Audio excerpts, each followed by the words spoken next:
प्यारे बच्चों, लक्ष्य ट्यूटोरियल्स की ऑनलाइन क्लासेस में मैं नित्यानंद मिश्रा आप सबका हार्दिक स्वागत करता हूं। पिछले वीडियो में हमने विमाओं और विमाओं पर आधारित आंकिक प्रश्नों की चर्चा की थी।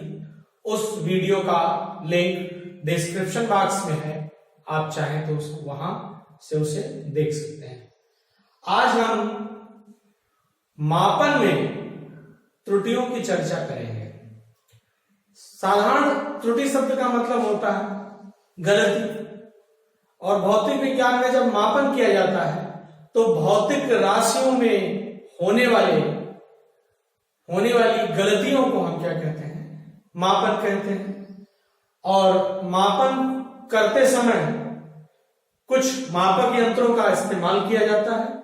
जैसे सबसे पहला मापक यंत्र आपका साधारण पैमाना है, और साधारण पैमाना द्वारा जब हम किसी चीज को मापते हैं तो साधारण पैमाने में सबसे छोटा भाग जो होता है वो 1 मिलीमीटर का होता है।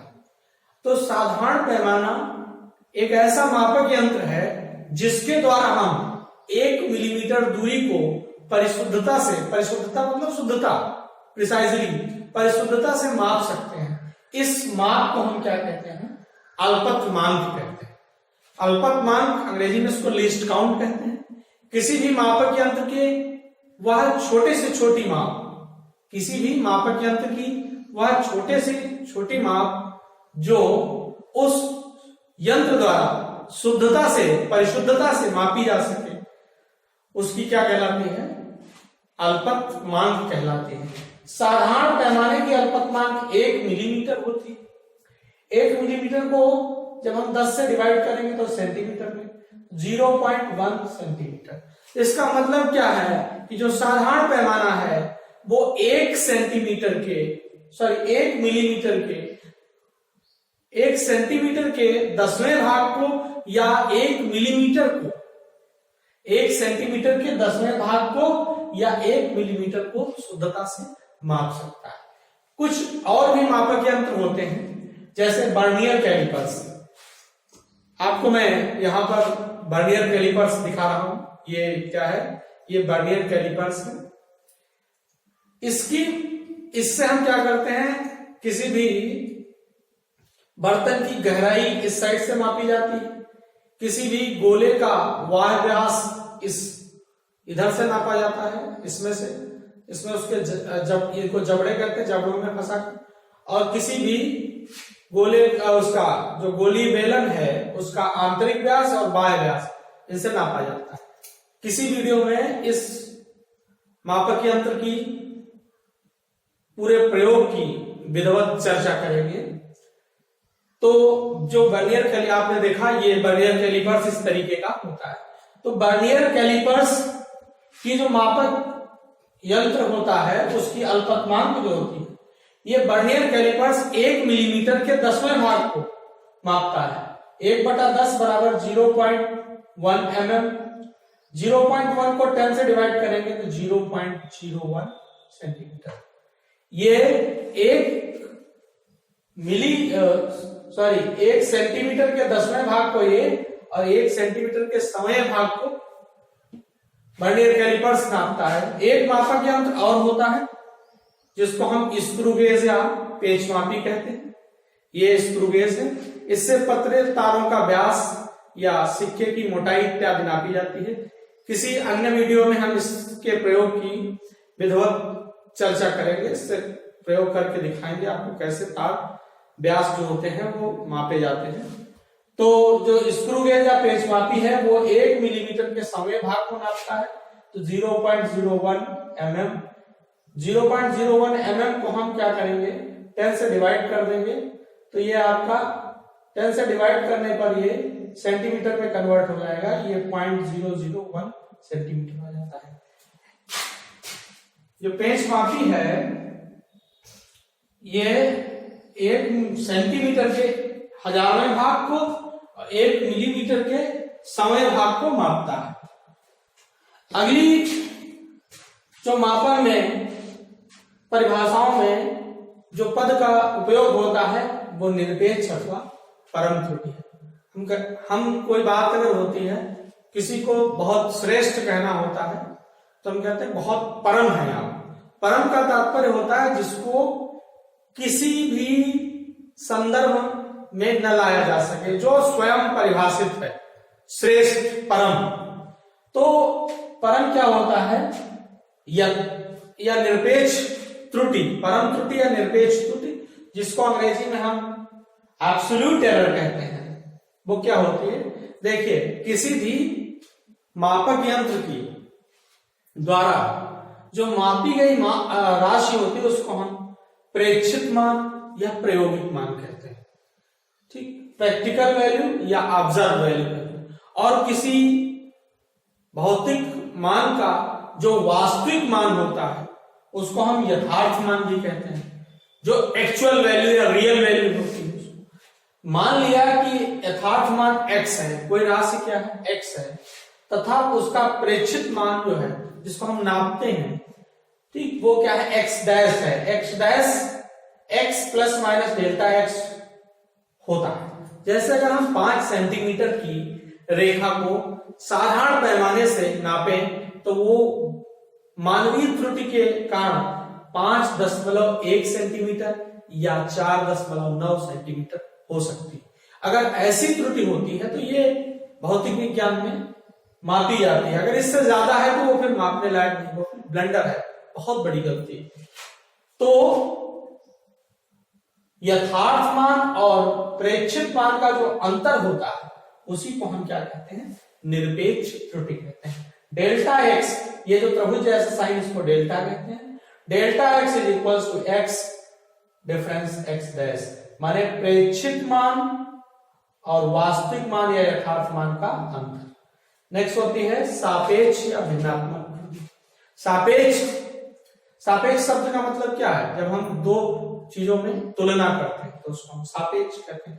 भिन्नात्मक माने बटे सही में जो लिखा गया, इसको अंग्रेजी में रिलेटिव या फ्रैक्शनल एरर भी कहते हैं।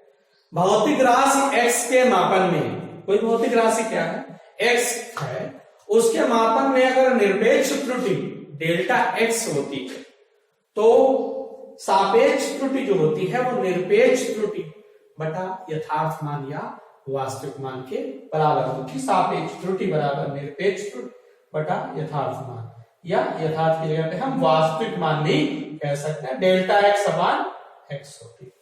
तो अगर कोई भौतिक राशि x है जिसके मापन में निरपेक्ष त्रुटि डेल्टा x होती है तो उसकी सापेक्ष त्रुटि डेल्टा x बाई x होगी।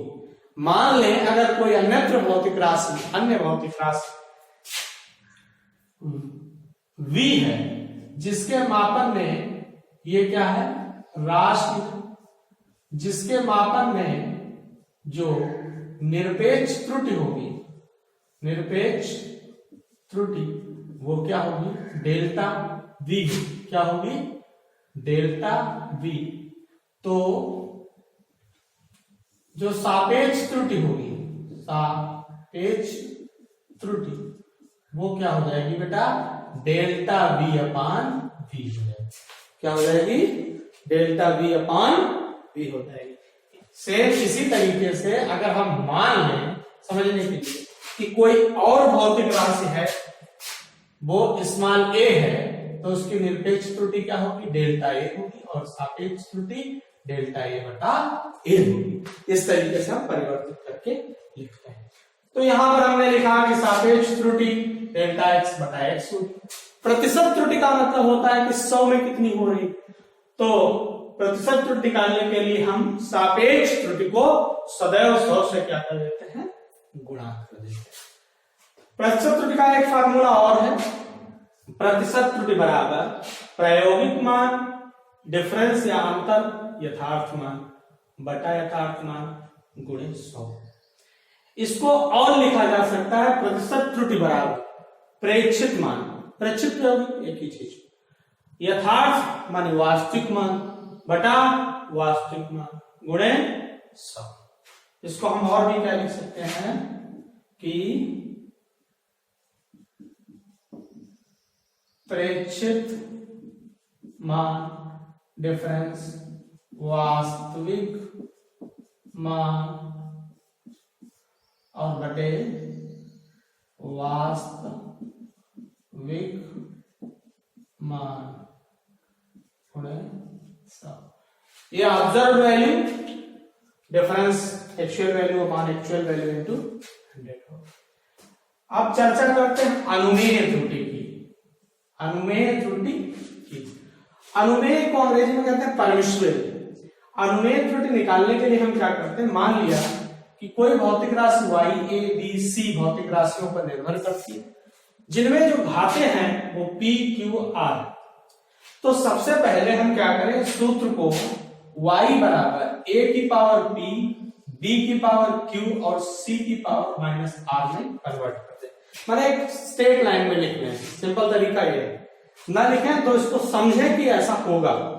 तो y के मापन में अनुमेय त्रुटि, अनुमेय त्रुटि क्या होगी, delta y by Y is equal to, देखिए y a b c भौतिक राशियों पर निर्भर करता है और a की जो पावर है, सबसे पहले y a पर निर्भर कर रहा है, पावर को गुणांक बना देते हैं।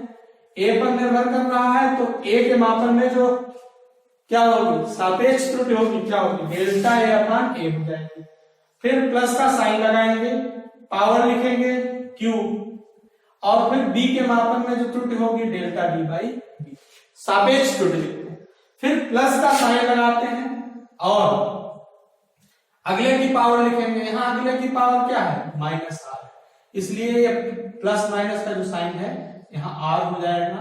और r किसकी पावर है, c की, तो c के मापन में जो त्रुटि होगी वो डेल्टा c बाई c, सापेक्ष त्रुटि। तो इस तरीके से y के मापन में अनुमेय त्रुटि आ गई। ठीक, अनुमेय त्रुटि को संभावित त्रुटि भी कहते हैं। क्या कहते हैं, संभावित त्रुटि भी कहते हैं। और अगर हम अधिकतम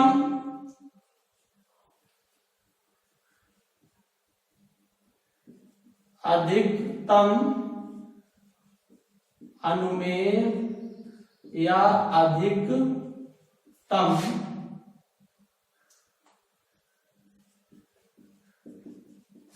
संभावित त्रुटि की बात करें तो ये जो त्रुटि होती है अधिकतम कह देने पर ये क्या बन जाती है, सापेक्ष त्रुटि बन जाती है। सापेक्ष त्रुटि माने y के मापन में जो सापेक्ष त्रुटि होगी वो delta y by y max कर देंगे इज इक्वल्स टू, मैक्स करने में क्या होता है, जो ये साइन निगेटिव का होगा वो सारे साइन क्या हो जाते हैं, पॉजिटिव के हो जाते हैं। p delta a by a plus q delta b by b और plus r delta c by c। एक एग्जांपल आपको हम बता करके समझाते हैं। जैसे एक गोले की त्रिज्या, जैसे एक गोले की त्रिज्या के मापन में 2% की त्रुटि होती है, तो गोले की त्रिज्या के मापन में जो त्रुटि है वो हम इस तरीके से लिखें कि गोले के त्रिज्या के मापन में त्रुटि, तो त्रिज्या r से निरूपित की जाती है, delta r by r into 100 is equals to 2%। ये प्रतिशत त्रुटि दी हुई है मान ले। तो हम इसके आयतन के मापन में प्रतिशत त्रुटि की गणना करेंगे। आयतन के मापन में प्रतिशत त्रुटि, तो गोले के क्या लिखें, आयतन के मापन में प्रतिशत त्रुटि, तो delta v by v into 100 हमें फाइंड करना। हम जानते हैं कि गोले का आयतन क्या होता है, v बराबर 4/3 पाई r क्यूब होता है। तो देखो बेटा, जैसे इस फार्मूले को हमने कन्वर्ट किया था तो यहां पर सीधे सीधे फार्मूला तो प्रोपोर्शनल में ही दिया हुआ है, तो v के मापन में जो त्रुटि होगी वो क्या हो जाएगी, डेल्टा v बाई v सापेक्ष त्रुटि बराबर हो जाएगी r के मापन में जो सापेक्ष त्रुटि होगी वो delta r by r, power इसका क्या बन जाएगा, गुणा। यहाँ पर हमें प्रतिशत त्रुटि निकालना है, तो दोनों को हम क्या करेंगे, 100 से गुणा कर देंगे। तो इस तरीके से 3 गुणे ये मान आपको दिया हुआ है 2, तो 6% तक आ जाएगा। माने अधिकतम अनुमेय त्रुटि या अधिकतम संभावित त्रुटि या सापेक्ष त्रुटि एक चीज होती है, और अनुमेय त्रुटि संभावित त्रुटि एक बात होती है। यहां पर हमने इस एग्जाम्पल के तौर पे हमने ये निकाला कि अगर त्रिज्या के मापन में त्रुटि दी है तो हम आयतन के मापन में त्रुटि निकाल लेंगे। चूंकि त्रिज्या की घात पर ही आयतन निर्भर करता है, और कितनी घात पर, 3 घात पर निर्भर करता है। इसलिए अगर त्रिज्या के मापन में 2% की त्रुटि हो जाती है तो आयतन के मापन में उसी की घात के गुणे में त्रुटि होगी। इस तरीके से हम क्वेश्चंस को सॉल्व करेंगे। अगले वीडियो में हम पूरी तरीके से न्यूमेरिकल प्रॉब्लम्स सॉल्व करेंगे। इस जो आपका चैप्टर ये है त्रुटि टॉपिक के सारे न्यूमेरिकल्स को सॉल्व करेंगे। ये वीडियो सेशन आपको कैसा लगा कमेंट बॉक्स में जरूर बताइए। हमारे YouTube चैनल लक्ष्य ट्यूटोरियल्स को सब्सक्राइब कीजिए, लाइक कीजिए, वीडियो को शेयर कीजिए अधिक से अधिक लोगों तक, जिससे कि वीडियो का लाभ पहुंचे। सब पढ़ें, सब पढ़ें।